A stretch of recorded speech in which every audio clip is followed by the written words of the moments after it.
In today's video, I'm going to teach you how to find the Google Calendar integration settings in your Loom dashboard. To get started, open Google Chrome and go to the Loom website. Once you're there, sign in to your Loom account and make sure you've reached your main profile dashboard page.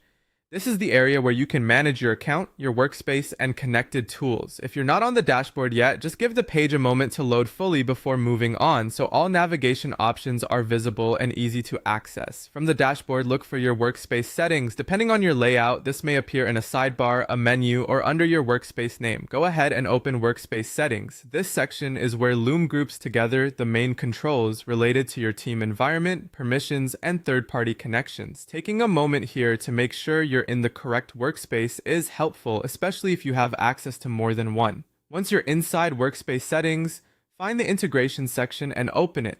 This area contains the available connections between Loom and other platforms, so it's where you'll manage tools that work alongside your recording workflow. The page may include several integration options, so scroll if needed and keep an eye out for the one related to Google Calendar. Now locate the Google Calendar integration option toggles block list.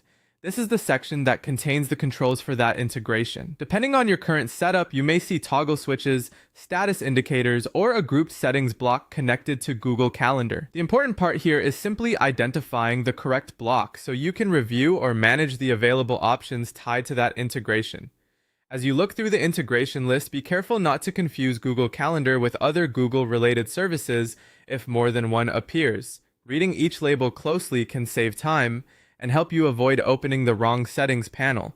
If the page is crowded, a slower scroll makes it easier to spot the exact integration block you need.